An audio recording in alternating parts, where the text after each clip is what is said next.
Hi, I'm ILY and you're watching Music Enthusiast.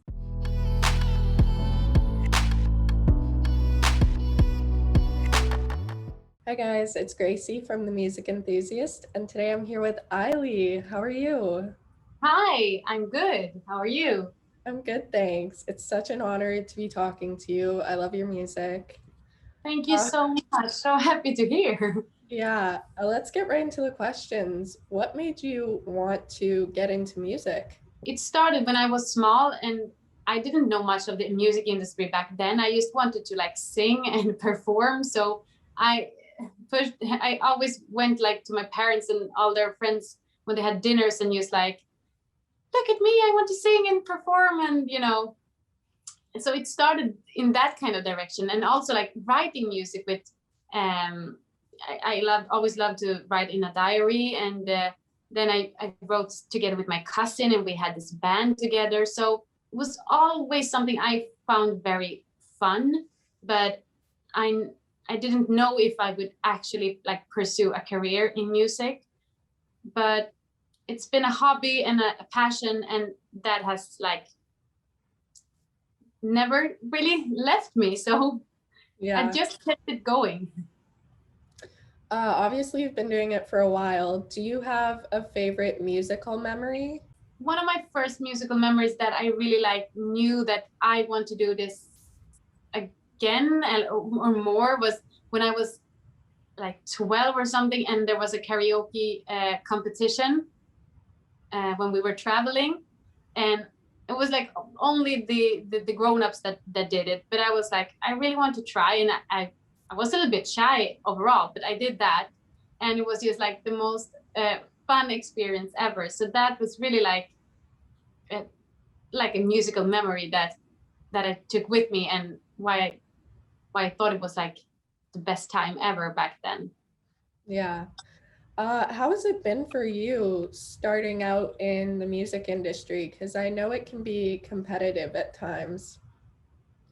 Yeah, definitely. I think since I was pretty young when I first started to try out in different ways to how I wanted to sound and what I wanted to do. And I wouldn't say it's the best industry in some ways when you're young. In some ways, I really think it's good to have a couple of years before you if you reach through. So you have the self-image and everything, your own standards, and you know what you want to do in some ways. So it's not the easiest business at all times, but if you get surrounded by the right people, it could be great. Yeah. Talking more about your music, how do you find inspiration for your songs or your writing process? Yeah, I find inspiration in so much stuff, but I always listen a lot to people around me, and to I like to watch and see what happens around me, both big and small. And I think that can be really inspirational to sometimes see things through other people's eyes. Yeah. And also the small things in life. And now it's a pandemic, but before, traveling and seeing new cities or going to a museum or listen to other music and going to concerts, life in general really inspires me mostly. Yeah. You just released your EP, Doing It Better, which is your first release of this year. How are you feeling about that? It's so fun to finally release this. It's like a release for myself as well, because it's when you made something and you're really eager to share it and maybe hold on to it a little bit more, and then I get to share it with and release it on Sony Canada. So I'm so happy about that, and it makes it also a little bit unreal to finally have put it out there after a long time. Yeah. How did you decide what songs went on to the EP? It was a process a little bit back and forth with also the producers I work with. And I think in the end of the day, the songs that I really wanted came on. And some of the other options maybe is something I'm gonna work for the future to, or maybe it will just be gone with the wind. We'll see when I look back and listen again. Yeah. From your first song in 2015 to now releasing this EP, have you seen a difference in your music? I think definitely it has developed a bit, of course, but I think the core, like the sound, a little bit like we talked about, a little bit of the 80s inspired, and like the bass lines, and I think there's still like this core that is the same. But it's so fun when you collaborate with different people. You really get a glimpses of other inspirations, and it becomes something more. So it's growing in a more, maybe a little bit of a more dancier direction. Mm-hmm. This is more of a fun question for you, but if you could describe yourself and your music in 3 words, what do you think they would be?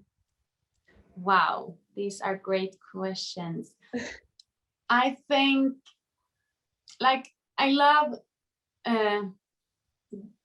the word, like it's like genuinely happy, a little bit dreamy, and like my Swedish is sometimes, English is not my first language, but for me, dreamy it's both me as a person and like the music, like sometimes you can dream, anything is possible, and I want you to hear that in the music some kind of, and I want that feel good vibe, and that genuine happiness that you can get from music.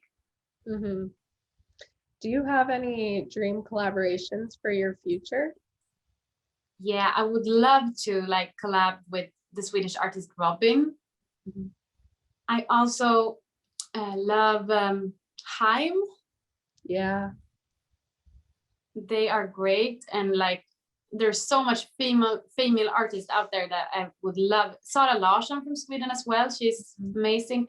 There's so many, but Robin is my number one because it's been since I was like 12 years old, so. Mm-hmm. Last question for you. Our website is about up and coming artists. Is there anyone that you have your eye on or that you would recommend to other people? Definitely. I have friends of mine called I Am Karate. They are a Swedish duo making electro pop, and they are so talented. And I think it's just like a matter of time before they break. So I really recommend you to go listen to them. I will definitely check them out. Thank you so much for doing this interview. It was so nice getting to talk to you. Thank you so much. It was great.